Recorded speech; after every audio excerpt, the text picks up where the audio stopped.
Hello friends, welcome to light and little lamb Telugu channel. ఈరోజు మనము యేసుక్రీస్తు మార్గం గురించి చెప్పే ఒక వ్యక్తి గురించి తెలుసుకుంటాము. ఎవరంటే బాప్తిస్మము ఇచ్చు యోహానుగారు. ఆయన ఎలా జన్మించారు, ఎలా జీవించారు, యేసుక్రీస్తు ప్రభువు వారి మార్గాన్ని ఎలా ప్రకటించారు, సత్యము కోసము ఎలా పోరాడారో చూద్దాము రండి. యూదేదేశపు రాజైన హేరోదు దినములలో జెకర్యా అను ఒక యాజకుడు ఉన్నారు. అతని భార్య పేరు ఎలీసబెతు. వీరిద్దరూ దేవుడు చెప్పిన అన్ని ఆజ్ఞలను పాటిస్తూ దేవుని దృష్టికి నీతిమంతులై యుండిరి. వారు చాలా కాలము గడిచిన వృద్ధులు మరియు వారికి పిల్లలు లేరు. ఒకరోజు ఆలయంలో సేవ చేస్తుండగా జెకర్యా గారికి గాబ్రియేల్ దేవదూత కనిపించగానే జెకర్యా అతని చూచి తొందరపడి భయపడినవాడాయెను. అప్పుడా దూత అతనితో, జెకర్యా భయపడకుము, నీ ప్రార్థన వినబడినది, నీ భార్యయైన ఎలీసబెతు నీకు కుమారుని కనును, అతనికి యోహాను అను పేరు పెట్టుదువు.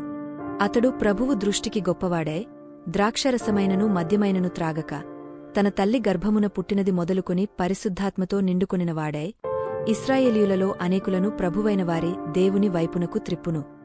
జెకర్యా దేవదూత చెప్పిన మాటలను నమ్మలేదు గనుక దేవదూత చెప్పిన మాటలు నెరవేరే వరకు జెకర్యా మూగవాడే ఉంటారు.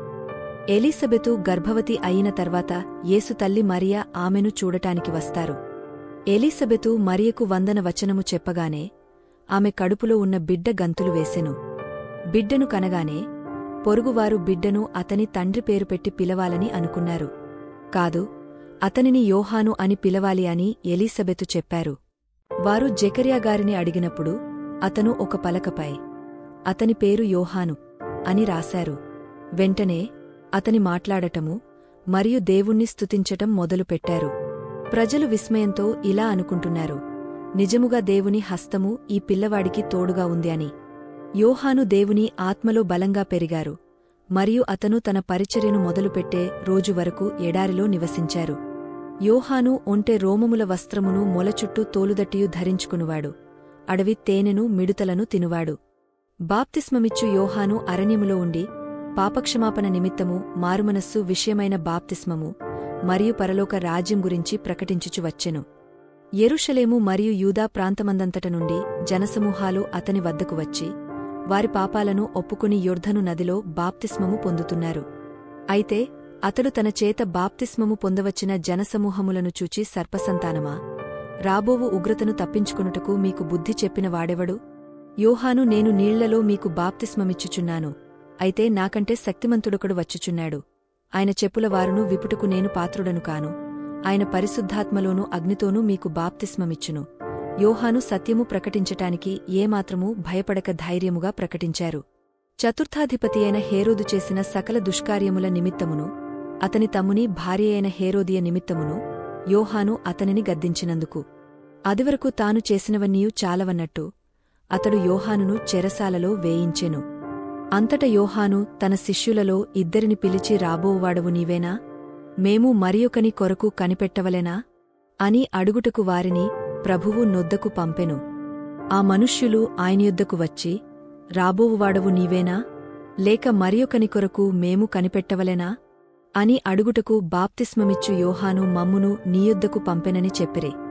ఆ గడియలోనే ఆయన రోగములును బాధలును అపవిత్రాత్మలును గల అనేకులను స్వస్థపరచి చాలామంది గ్రుడ్డివారికి చూపు దయచేసెను. అప్పుడాయన, మీరు వెళ్ళి కన్నవాటిని విన్నవాటిని యోహానుకు తెలుపుడి. ఒకరోజు హేరోదు తన పుట్టినరోజు వేడుకనందు తన ప్రధానులకును సహస్రాధిపతులకును గలిలయ దేశ ప్రముఖులకును విందు చేయించెను.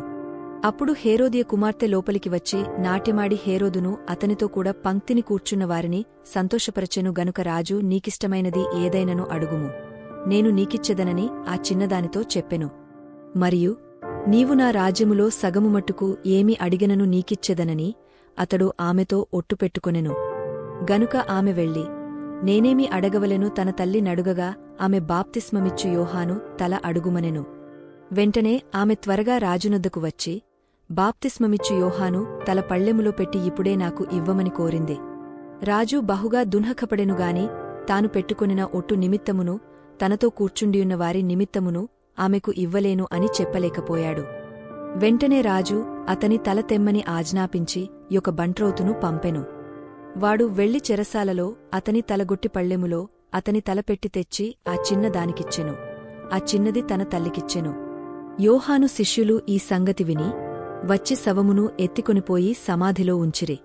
బాప్తిస్మము ఇచ్చు యోహానుగారి జీవితము గురించి తెలుసుకున్నారు కదా. యోహానుగారి జీవిత ధ్యేయము ఒకటే, పరలోకమునకు మార్గము సిద్ధపరచటము అంటే ప్రజలను యేసు ప్రభువు వారి వైపునకు నడిపించటం, దేవుని కోసము ధైర్యంగా నిలబడటం మరియు సత్యము కోసము ప్రాణాలు అర్పించటం మనము గమనించాము కదా. మన జీవితములో దేవుని రాజ్య విస్తరణకు బాప్తిస్మము ఇచ్చు యోహానుగారిలా పనిచేయాలి. ఇంకా మరెన్నో అద్భుతమైన బైబిల్ సన్నివేశాలను తెలుసుకోవాలనుకుంటే మా ఛానల్ను సబ్స్క్రైబ్ చేయడము మర్చిపోవద్దు. వీడియోను లైక్ చేయండి, షేర్ చేయండి, బెల్ ఐకాన్ క్లిక్ చేయండి. అలాగే మీ అభిప్రాయాలను కామెంట్ రూపములో మాకు అందించండి. అలాగే ఈ వీడియోస్ని మీ ఫ్రెండ్స్ మరియు ఫ్యామిలీ మెంబర్స్కి షేర్ చేయండి. దేవుని పనిలో పాలిభాగస్థులు అయినందుకు వందనాలు. దేవుడు మిమ్మల్ని దీవించునుగాక.